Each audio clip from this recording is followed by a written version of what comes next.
mo na nay lâu ku kite su mang tingin na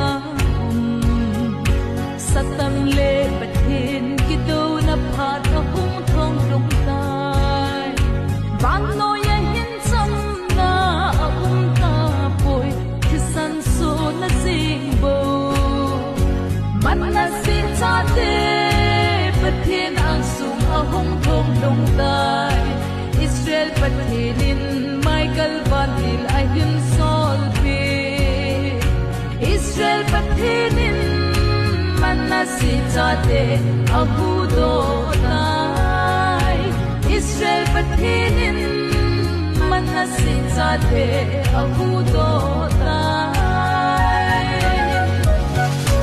Israel lam ihi se uba me mapanai do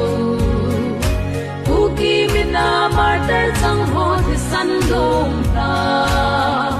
Nampi dam na zalen gam ko ta hong ta